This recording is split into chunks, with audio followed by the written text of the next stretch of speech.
Hello and welcome. I'm Andy Gilbert and I'm going to be your host for the next 60 minutes. And we are going to be looking at cutting the waste, making meetings matter. So I've got lots and lots of stuff to share with you. I'm really excited about this because this is a really hot topic. I'm getting feedback all of the time saying we've got too many meetings, they're back to back. Our meetings are unproductive. So today we are going to cut the waste and make meetings matter. This is the agenda for today. We are going to look at how to prep like a pro. Preparation is everything, and a lot of people don't do the preparation for meetings. So I'm going to give you some shortcuts, right, about how to do this quickly and have great impact. So quite a lot of work can be done before the meeting actually starts. Then we're actually going to look at the art of the killer agenda. Just a couple of things that you could do that make a massive, massive difference to the agenda. Then we're going to be looking at something called a meetings effectiveness audit. This is where you can study your meeting, any meeting, either in person or remotely, and you can actually grade it where you look at the quality of what's happening in there. So I'm going to give you a template for do that. I'm going to share how to do that. That's going to transform meetings. And I'm going to give you some working examples as well. And then we're just going to boil it all down to what are the 5 questions that really, if you think about those 5 questions, are going to have the greatest impact in improving and removing meetings. We're going to have a questions and answers as we go. So if you've got questions at any time, please put them into the Q&A. We're going to be doing some little exercises as we go along as well to make it interactive. And I'm going to ask you some questions, and the more answers that you give me, the more chance you have of winning one of our fabulous prizes. We've got 4 prizes today, I'll get there, but they range for a little booklet about meetings right up to a 4-day training program on this, all completely free. But the more you participate, the more virtual raffle tickets you get that will go into the prize draw. So that's how that works. We are an organization that is a B Corp, and we have a little mantra that when anything good happens in the world, we look to make a difference. And Go M.A.D stands for making a difference. It's a rallying call for change and improvement. So you being here today is good. So let's make a difference. If you want to get your phone out, scan the code there. And what we will do is we will make a small donation on your behalf to one of 3 great causes. So do that. And when you've actually done that, please just put a yes into the chat, and that wins you your first raffle ticket. Okay, so I'm going to give you 10 seconds or so just to scan the code, make an entry. Mohammed, you were first. Well done. Thank you. I'll wait for a few more. Heidi, yeah, oh, great. They're all coming in now. Fab. Okay, so 5, 4, 3, 2, 1, and we're out of here today. Great. So let's just share with you a little bit about Go M.A.D thinking. As I said, Go M.A.D stands for Go Make a Difference. And what we do is we really focus on how people think, right? You can't force people to change if you're just telling them what to do, their actions. We need to impact their thinking. So what we believe is that really powerful change it doesn't start with strategy documents or action plans. It really starts with how people think. If you shift the thinking, then you'll transform the results. So in a world overloaded with change programs, consultants, what Go M.A.D does, it stands apart because we don't just design solutions. We actually change the way that people think so that they can design their own solutions better, faster, and more sustainably. That's why we guarantee measurable improvements in teams in 60 days. And if we don't do that, you don't pay. So that's our bold promise that we make. Everything we do is in line with our purpose statement, which is to improve your world through better thinking. And today we are thinking about meetings. So this is where the magic happens. We do a cross between leadership development and business improvement through typically 60-day sponsored challenges where we get teams and groups of leaders together working on measurable business improvements in real time.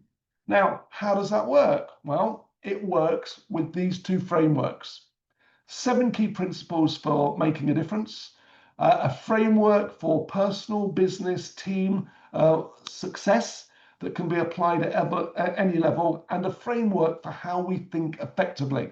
And today, I'm going to be sharing those with you in the context of cutting the waste from meetings. So, making a difference about meetings. We've been going for quite a while, okay, since 1997 when we established the business. We've worked around the world with nearly 500 clients now, and there's some big names that you'll probably recognize.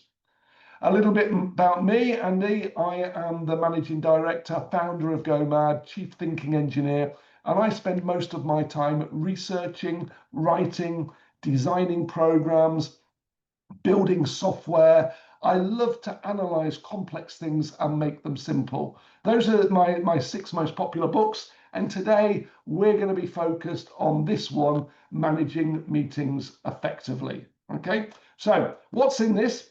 We are not going to have chance to cover all of these things, but I'll let you read them yourself. Loads of preparation tips, ways to develop an effective agenda, tips about involving others before a meeting, logistical practicalities, 9 techniques to get the most from a meeting. Really good stuff there.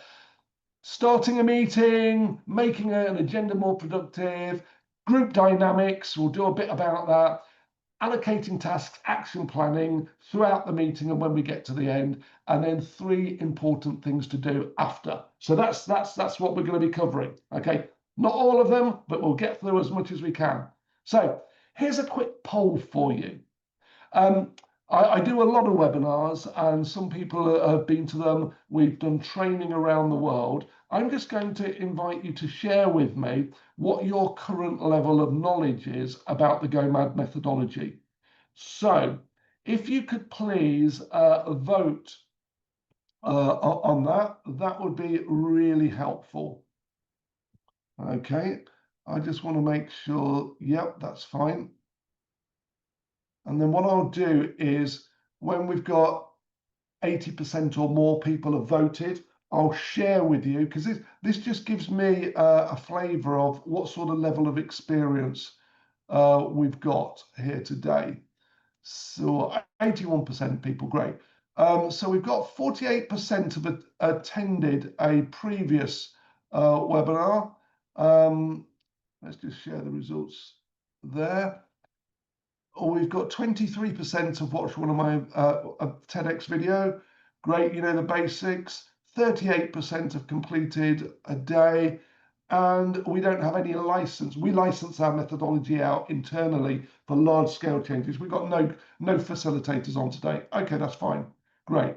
So we've got a good level of knowledge there. Right, second poll that I'd like to do with you is for you to rate the quality of your meetings in your organization. Okay, so think about, you probably go to many, facilitate a lot of meetings. What would you say an average would be? And we're going to use a score that I call the 2468 GREAT methodology. And this is a really good way for ranking a meeting at the end of a session. Okay, and at the end of the session, you just say, let's score that meeting. Was it 2 for poor? Was it 4 for okay? Was it 6 for good? Or was it 8 for great? Okay, so let's have a look. Let me just launch that for you there. Okay, so how would you rate the average meeting? Let's see what we've got. Okay, the vote's coming in. Oh, there's a really big theme here, a really big theme. Okay, we've got, I'm going to end the poll. Here we go. 85% of people have voted. Let's share the results with you. Here we go. 12% poor, 67%, 2/3 of people are saying their meetings are okay, right? Okay, 6 good. We have got no one here today saying that they have great meetings, right? We are going to share a load of tips that if you take away, I don't want any okay meetings. We want good or great, right? Little question for you here. Oh, hang on a sec. Just get my, just something's happened technically. Okay, that's fine. Right. Just bear with me 1 second. I'm having a little technical glitch. Great. What I'm going to share with you is 15 different types of meetings. And those 15 different types of meetings are categorized into 5 sections. And as you look down these, I'm going to ask you to think about which numbers of meetings you're most interested in. So here's the first 3.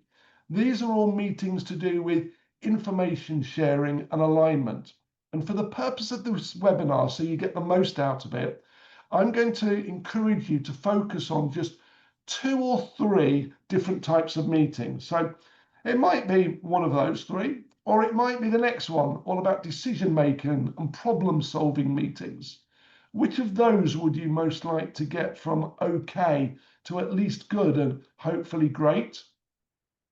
Then we have some relationship building meetings there. Which one of those would you most like to improve within your organization? Well, then we'll look at innovation and creativity, breakthrough thinking, new ways of thinking, whether it be project strategy, okay, innovation. And the last category then is growth and development. These might be one-to-one review meetings, they might be training workshops, sales meetings, whatever. So if you could now just put into the chat for me 2 or 3 of those numbers that you are most interested in. Again, that will just allow me to tailor my examples that I give to make it most relevant for the majority of people on here. Okay, I'm looking down these. Okay, I'm not going to say anything yet. I'm seeing patterns. One is, okay. Number 11 and number 4 are most popular. Number 4, definitely decision-making meetings. 6 is coming out, board and exec meetings. Okay, board and exec meetings. Number 11 is coming out strongly, project meetings. Okay, number 7, one-on-ones. Okay, so we've got one-on-ones, exec, project, and let's have a look. Number 4, decision-making meetings. They're the top that I'm just seeing coming out. Number 7 we got in. Yeah, okay. Right, okay, thank you for that. Right, lots of raffle tickets there for the prize draw. Okay, let's get into it. How to prep like a pro. I'm going to share with you this results framework. I'm not going to go into it deeply. If you're interested in this, our next webinar is on going into this in a lot more depth, called Thinking Bigger, Better, Bolder. Okay, Jade is my right-hand person today, and she'll be chatting to you. She'll put the dates of that on in the chat for you. So, 7 key principles. Okay, if you want to achieve something, let me just share this with you. Here we go. You need a reason why. You need to be bothered. Okay. You need clarity. You need to get from A to B, and you need to know where B is. So in the context of running a meeting, you need people to be bothered. Okay.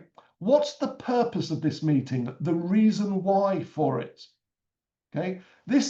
Sorry, I'm just going to jump back because I'm aware that some people are not familiar with this, and I've just got a couple of questions come up. Where did this framework come from? Let me go back so thank you, Sarah, for that question. This framework came from research that was done in 1998 and 1999, where we spent about 4,000 hours researching people that had made a difference, achieved things big and small, work-related, non-work-related differences. We went out and we filmed, we audio recorded, and we studied what was the simplest way of making a difference. And these 7 key principles emerged that you naturally do. So whenever you go from point A to point B and have success, you naturally apply these. And this has been applied around the world as a coaching framework, meetings templates, a change model, etc. So that's the origin of where it came from. So principle 1, when you go from A to B, you need a reason why. Why are the people in your meeting? Get rid of people that don't need to be in the meeting. Next thing is, ask at the start of the meeting, who doesn't need to be here? This is its purpose, and these are the outputs that we are going to achieve. Okay, so think for yourself, what is the purpose of this meeting? If there's not a good enough purpose, get rid of the meeting. We have a little mantra in Go M.A.D when we're working with clients internally: improve and remove meetings. And typically we can go into an organization and help them remove 1/3 of their meetings. Imagine that. There was one NHS trust we were working in. They identified 142 different types of meeting, right? We ranked them, which were good, not so good, 2, 4, 6, 8, great. And then we said, let's get rid of 1/3 of them. And that's what we did over the course of the year. That left us 2/3 of essential meetings that we needed to improve. So a little exercise for you could be this. Just get a sheet of paper for yourself, right? And write down the different types of meetings that you have in an organization.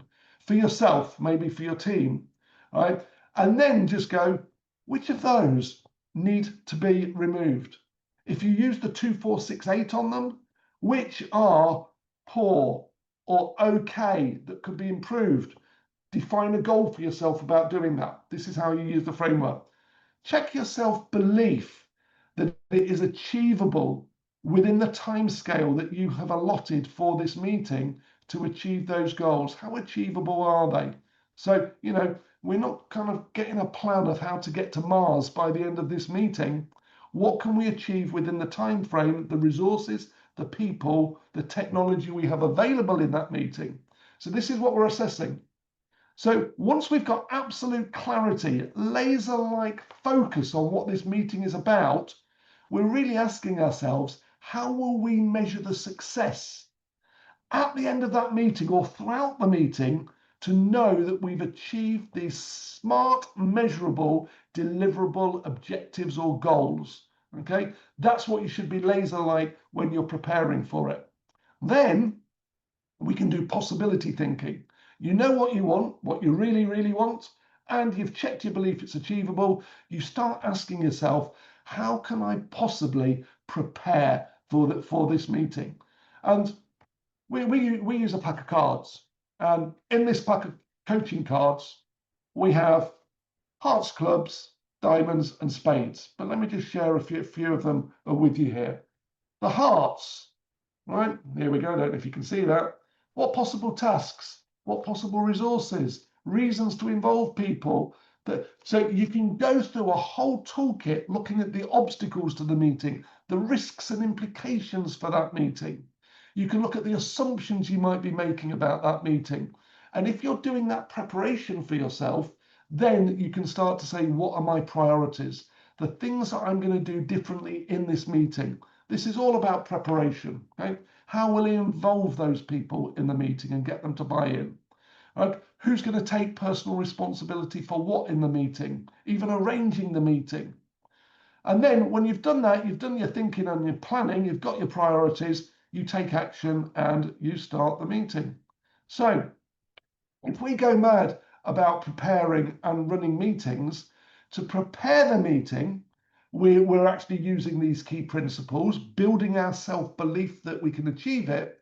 When we're in the meeting, we need to think like a facilitator. Now, if you have questions going through your mind, because I've covered a lot about that framework, if you want to know anything about that framework, please put a question in the Q&A, not in the chat. Okay, so let's think then about the meeting is happening. Okay, the meeting is happening around us, and we now need to facilitate it. So let's just look at some questions that we might ask ourselves as we're preparing and facilitating. We talked about what the purpose of the meeting is. We've got here, what are we seeking to achieve during this meeting and how will we measure it? We know that that's going to happen if we've got really clear goals. But we also want to check really about how confident you are about achieving that. And what's the self-belief like of other people before the meeting and during the meeting? Because we might need to check that self-belief as we go through the meeting. Then we can start to look at the questions to be asked during the meeting, questions to be asked before the meeting. We can then start to think about the most important priorities, who to involve, how to gain their buy-in, what are the tasks, who's responsible for doing what. That's it. So that's just a recap of what I've covered you about how to prepare for the meeting. Now, during the meeting, people will be sitting there. So I need to introduce you to one of my favorite German words. This is Kopfkino. So in the chat, do you know what Kopfkino stands for? Or even, there's two parts to this word, okay? Mohammed says no. So you get a raffle ticket prize for that, Mohammed. Oh, Celia's got it. Before I share it, is there anybody else? Okay. Cinema says Angie. What type of head cinema? Andrew says mind cinema, head cinema. It is head cinema. So I'd like you to think of this as when you're in a meeting, you've got your head cinema on. And what this model for thinking effectiveness shows us is there are 4 key things that you and everybody else in a meeting is doing. You're either talking to yourself inside your head in terms of questions or statements, or you're thinking in pictures where maybe you're remembering things from the past, or maybe you're imagining things in the future.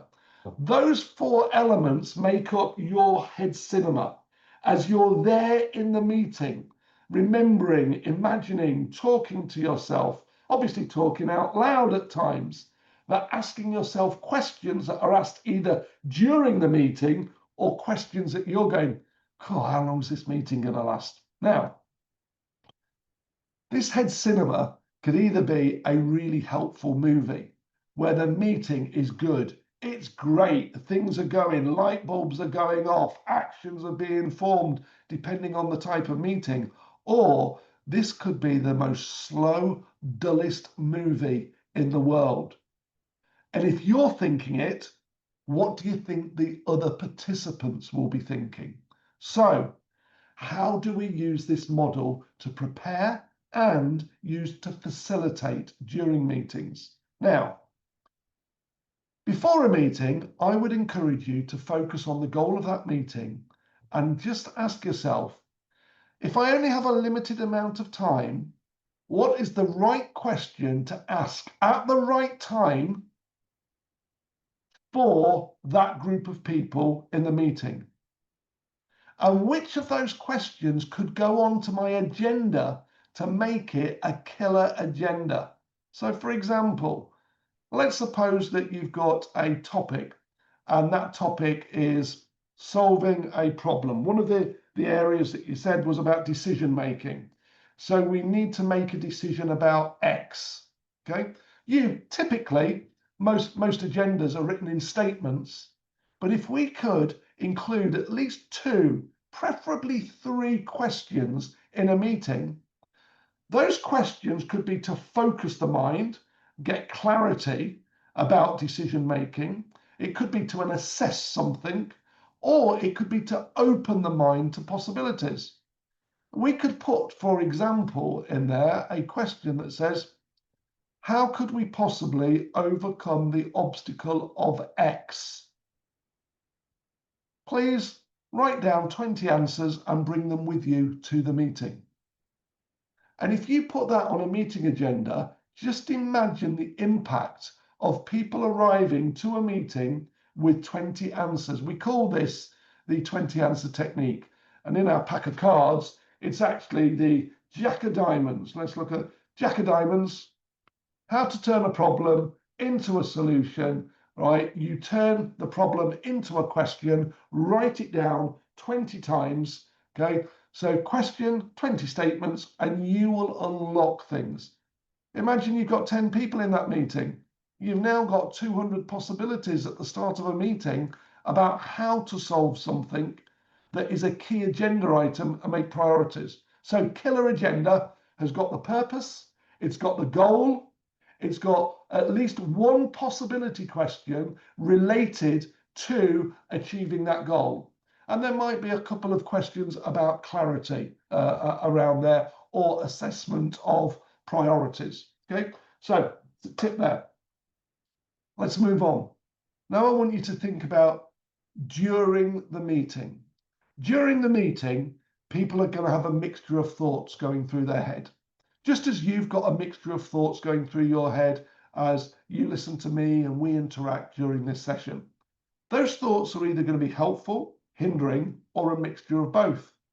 So what we really want to do, if we're facilitating that meeting, is ensure that we can surface hindering thoughts in a safe way, statements or questions that people might have. Some people might be referring back to memories. We can't do that statement because we've always done it this way, memory.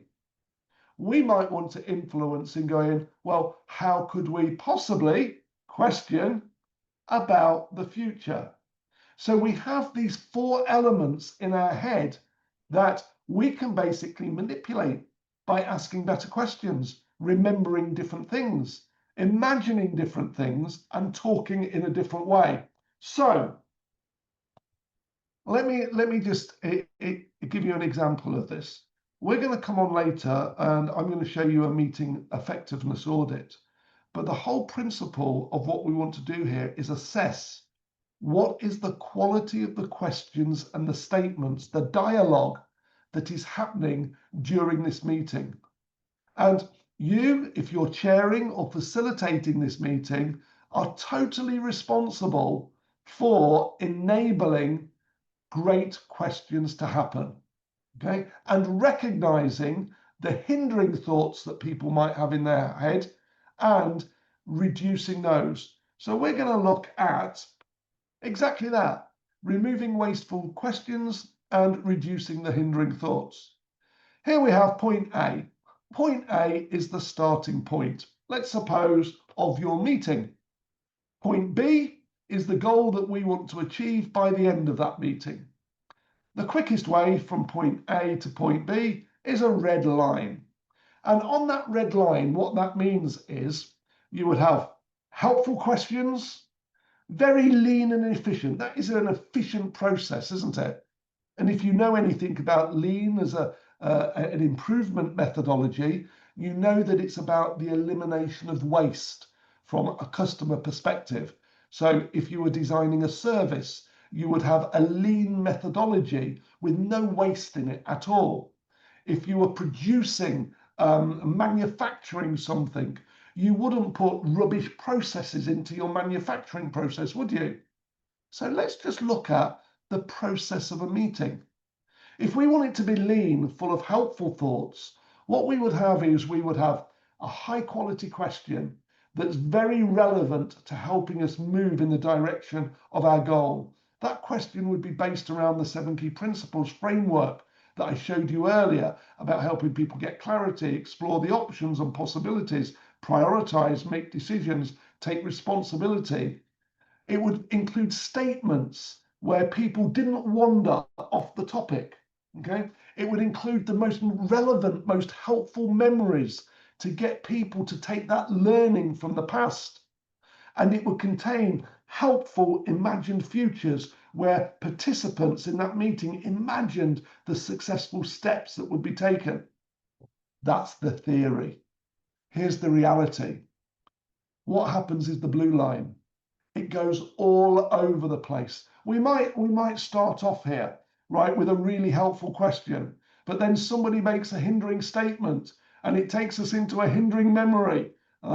And then somebody else goes into the future and says that will never work. But then we get back onto the line and we make a bit of progress and go forward, right? And somebody refocuses the meeting with a fantastic question. And then we imagine something great, but then we go off the line and go round and round. Eventually, the meeting will end. but let's look at the efficiency of keeping things on a red line. And that's what the meeting effectiveness audit is about. Okay. I've got a question come in from Helen here that has said, how would you recommend tackling a meeting that's been set up to give senior leaders the information that they need? Right. So firstly, I would question, does it have to be a meeting? Could information be given in a video that could be watched at people's convenience and then built in flexibly? What other methods of communication are there? Maybe it's multiple methods of a briefing sheet, a frequently asked questions. So I would start with the preparation, questioning the need for information. If it's only information giving, does it have to be a meeting where there's perhaps no interaction? Okay, so that would be my starting point. Then what I would say is, well, if information is the purpose, what's the goal? Is it to check understanding? Is it to gain buy-in to that information where I need some interaction? Focus on what the goal for that meeting is. Once you know the goal for that meeting and that a meeting is necessary, then I would be asking, how could I possibly get to that goal? How could I possibly involve people, right, in the most effective way? What are the questions that are asked to either check understanding or get feedback, depending on the purpose? I hope that helps, Alan. Right, so let's now think about observing as you or somebody else is facilitating the meeting, what's going on in people's heads. Okay, this could be the horror movie as they're listening to that information, or they're engaging or not being engaged in the meeting. Right, sorry, I've just a couple of things have scrolled through. I operate on two screens, by the way. The screen in front of me has got the slides and it's got the Q&A in front, so it pops up. This side, if you see my head go here, this is where I've got the text going quite quickly sometimes about the chat. And what I've seen is some people are posting questions in the chat and not the questions. So if you've put a question in the chat, please, please, please, could you repeat it and put it in the QA, and then it will pop up in front of me. Thanks for that. Okay, where were we? So imagine we've got this horror of a meeting going on, right? You're a participant in it, hopefully not the chair or the facilitator, and you can see just by looking around people's body language, right? Their faces. Maybe it's the quality of dialogue that's going on, and you think, these folks have got some hindering thoughts. If we stand a chance, we've got to impact their thinking. What is a better question that we could ask during this meeting? Okay, what is a better, more helpful statement that could be made? If you were going to remind them about a really helpful thing in the past, what could you remind people of? If you could paint a picture of the future, a vision of future success, what is it that you would want to paint that vision of? Okay, Martin's come up with a question here. How do we prevent certain individuals who always go off on tangents? Right, first step, Martin, is you identify that before the meeting starts. You look at the possible risks and implications, the possible obstacles, and the possible assumptions you might be making. You look at your recalled memory of that person's behavior in meetings before, and if they're going to be present, you ask yourself the question, what could I possibly do to minimize or prevent that behavior? How could I possibly get the buy-in of that person beforehand? So you might have a word with them. You might set up a little exercise where people do an exercise of personal thinking and debrief it in pairs to stop them dominating the whole meeting. You might have a set of ground rules, either a standing order of ground rules or ground rules for that particular meeting. And one of them could be about respective time. The other thing might be about keeping things relevant. So your role as either the chair or another position is to make an intervention at that point. And it might be to close somebody down or thank them for their contribution and just check the relevance of it now. a little tip that I've got is about exploring with them how what they're saying relates to the objective of the meeting. And if it doesn't, could we take it offline to deal with there? So you have the chance to make a difference with your intervention there. I hope that helps. Giving a reason for doing it as well. So Martin, if this person is going off at tangents, I might be saying, because of time, right, to get us back on track or to refocus our attention. The reason why I'm asking them to close that down or take it offline is because it's not relevant to the purpose of the meeting. Okay, right. Let's move on. Again, questions, please keep them coming in. Right. Angie's got a question here. Often a key participant does not turn up for a meeting. They are often needed for the meeting. We sometimes cancel the meeting until all can attend, or we might have the meeting without them, but the meeting is then much weaker. Okay, again, if you're preparing for this meeting, one of the 10 possibility questions is, what are the possible risks and implications? The risk of a key stakeholder not turning up. A possible obstacle, certain people not being there, decisions not being able to be made, possible assumptions we'll make that everybody will turn up just because we've invited them. Once you've identified the risk, the obstacle, the implication, or the assumption, and if this person is in it, you look to mitigate it. How could you possibly get this person's buy-in beforehand? How can you possibly ensure that person is in a certain place, right? And you put the risk mitigation strategies into plan to improve your probability of attendance. I think that's the only thing that you can really do. Or cancelling is an option, but that person should know that they're a critical factor in that meeting. And again, you've got an evidence then that if it happens again, recall the memory, do the calculation of how much wasted time that can sometimes impact people. Okay. So I want to introduce you to something called a Kickstarter. A Kickstarter is something that we use within Go M.A.D for all our major meetings that last over half an hour. And when I'm working with clients, we always do this at the start of the meeting. And it's very simple. Using this model, you ask the participants to pick either one thing, 2, 3, or 4 from this, depending on how much time and how many participants, to share one helpful statement at the start of a meeting that is going to cause this meeting to be successful. What is one helpful question that they can be asking themselves in their head or asking in the group? What is one helpful memory that can help to move forward? And what is one helpful thing that they can imagine either during or post this meeting happening? And this is to kickstart people's thinking to get them into a helpful place at the start of a meeting. And this can be a real game changer, right? Because it encourages, probably forces people to say at least one helpful thing. And if a person's only got hindering thoughts in their head, right, help them to move on, right, or get them to find one thing. So that's what a Kickstarter is, okay? You can kickstart during the middle of a meeting if it's gone straight off track with a more helpful question. You can kickstart when the messy stuff hits the fan at any time of the day, just by asking yourself these 4 things, okay?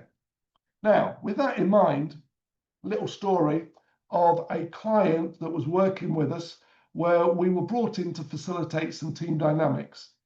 And one person happened to mention it was a high street retailer, and it was their HR team within that, a mix of senior, middle, junior people.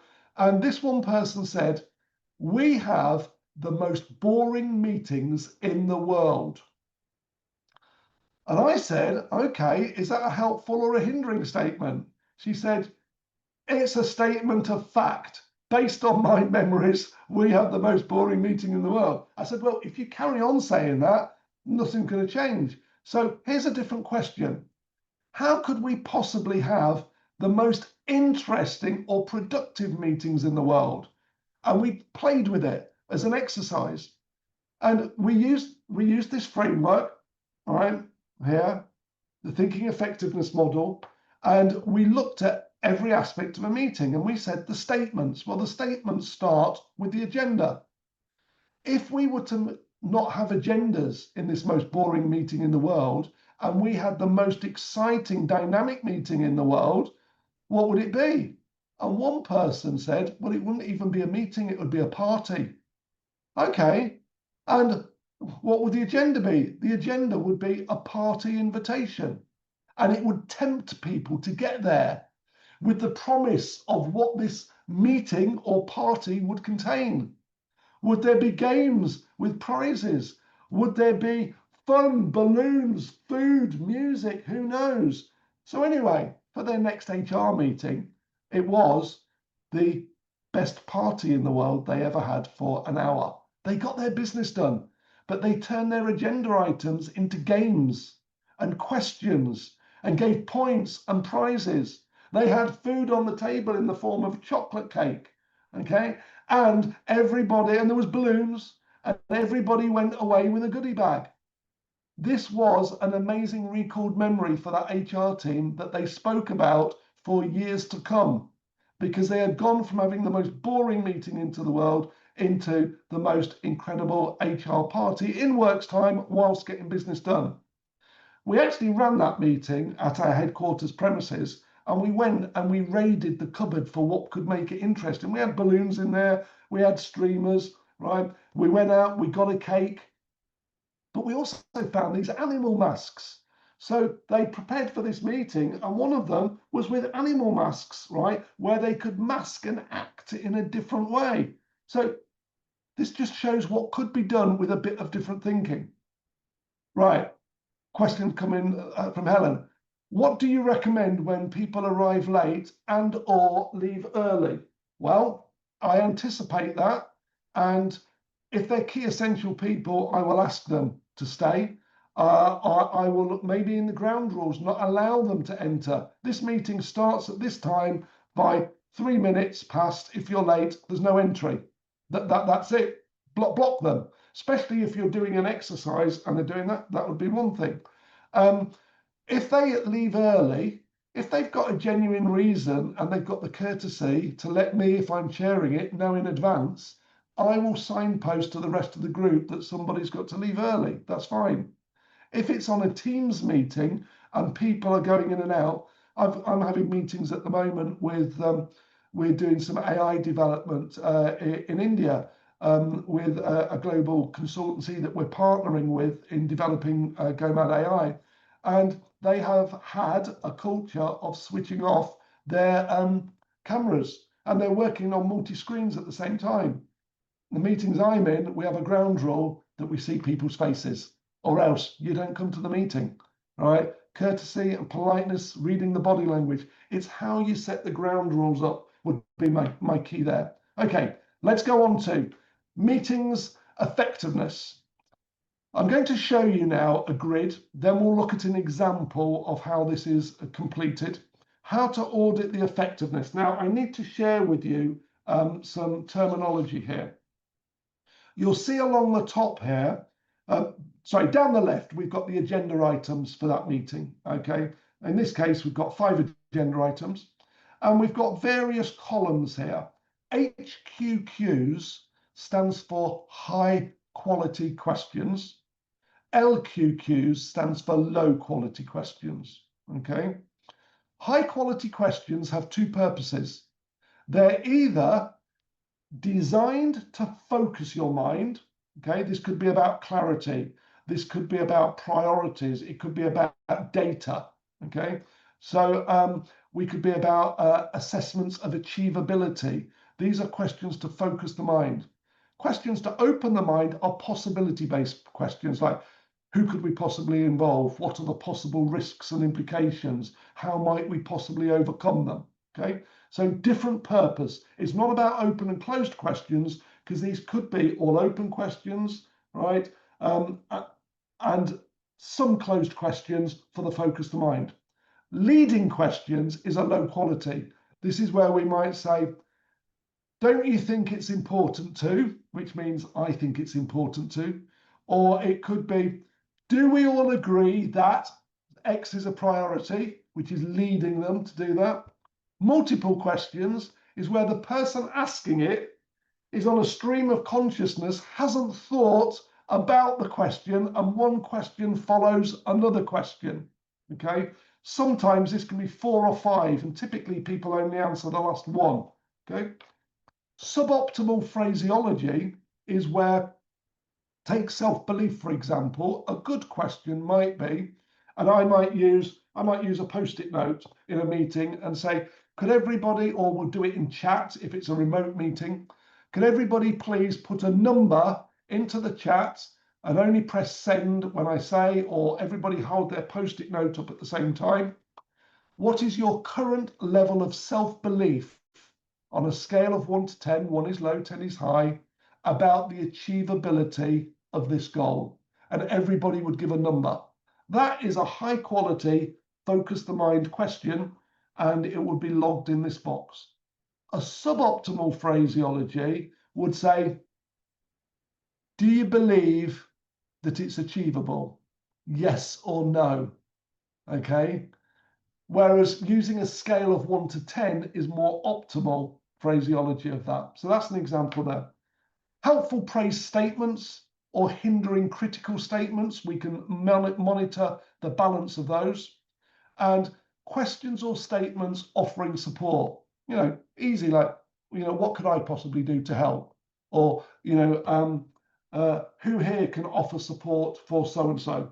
Okay, so we're going to monitor those. So sometimes I or my team just get beamed into a Zoom call. We're there, we're observing, not taking part in it, and we're logging it down. Or sometimes people send us recordings of their meetings for us to analyze and go through and then present feedback. I'm going to show you what this looks like in just a second. A word from Uncle Albert. Uncle Albert Einstein. He's not my real uncle, but I think of him as a real good Uncle Albert. Now, not to be confused, by the way, with Uncle Albert. Is it Uncle Albert in Tommy? Tommy, the rock opera? I don't know, something had just gone through my mind. Can you see how quickly thoughts just could come into your mind? Bonus point here, actually, just in the chat. Who was the uncle in Tommy in the rock musical? Anybody know that? Just set it up. No, only fools and horses. Vicky's gone. Yeah, we'll go for Uncle Albert there. Okay. Albert Einstein once said, allegedly, because nobody's ever proved where he said this, it's not written down there. If I only had an hour to solve a problem, I would surely spend the first 55 minutes determining the proper question to ask. 55 minutes, such a disproportionate amount of time in an hour. And there's Albert Einstein, acknowledged as a genius, going, find the right question. Because once you've found the right question, the rest becomes easy. So I always have that in my mind when I do these audits.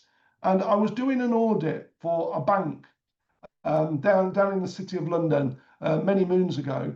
And it was an ExCo meeting, executive committee, and there was the chief executive there, and there was direct reports. In fact, actually, it was the chairman of the bank was there, and we had the ExCo.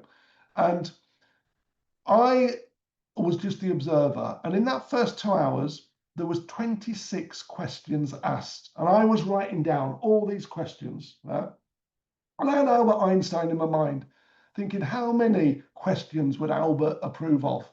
And actually, there were 6 brilliantly phrased questions, perfect optimization asked at the right time in this meeting, which meant that 20 were either suboptimal or shouldn't have been asked at all. So we took a break, and after the break, I was then asked to run the next hour and a half of the meeting. And I said, well, let's go back over some of the agenda items that we went over. And I just asked different phrased questions, right? And boy, did we get better output when the questions were better.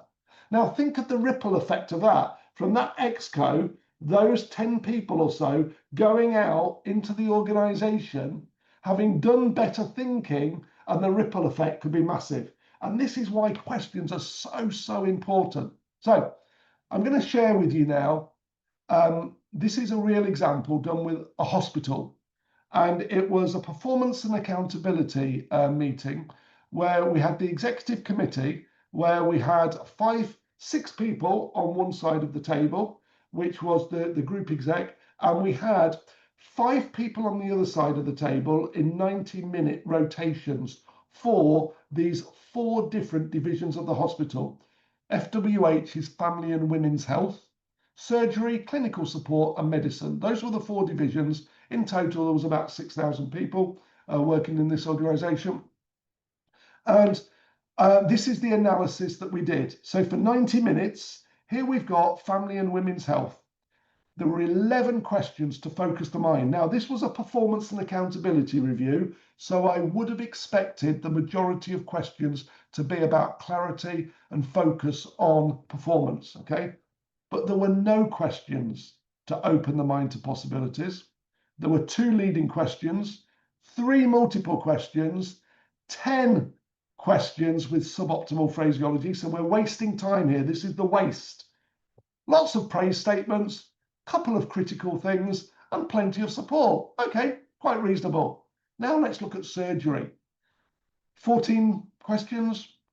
There was 1 question to open the mind, similar amount of leading, more multiple questions, a lot of suboptimal, but this time what we had was fewer praise statements and 14 critical statements. And what I witnessed was the executive committee took exception with what one person on the other side said, and then they said something flippant, and the rest of that 90-minute meeting was quite critical. So we were able to play this back to them at the end of the meeting about how their behaviour had bred behaviour there. But overall, I'm not going to go through in detail. You'll see that there's patterns on the others that were quite similar. But what was interesting, surgery was not the lowest performing division in this NHS. 48 questions to focus the mind, 3 questions to open the mind, 51 in total. High quality. But then if you look at the low quality things, we've got 6 plus 15 plus 30 is 51 again. Exactly 50-50 on the questions that were asked, high quality, low quality. 50-50 on helpful and hindering. Praise and critical statements there. So when the chief executive said at the end of the meeting, this was 6 hours we'd just done with breaks at the end of the day, how would you score our meeting? I was able to look him in the eye and say 5 out of 10. Quite good, right? Good is 6 out of 10. Poor, right, is lower than that. Okay is 4. Quite good, I said 5 out of 10. The good news is you can get to an 8 and be great quite easily by reducing or eliminating low quality questions, the suboptimal phraseology, multiples, giving more praise, and you get an 8. So that's what we did. They practiced 2 months later, came back, and they were an 8.5. So that's how you can use meetings effectiveness. Okay.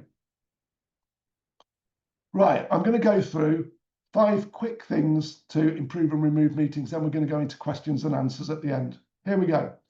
Oh, when you see best practice here, 15, we have 25 best practices that over the last 29 years or so are the ones that make the greatest difference in organizations. And number 15 of those is called improve and remove meetings. 5 questions to help you think. How could I possibly save time and money in the meetings that I chair, facilitate, or attend? That's the first question. Okay. How could I possibly save time and money in meetings? Next question. How could I possibly improve productivity within this meeting or within a future meeting that you're attending or chairing?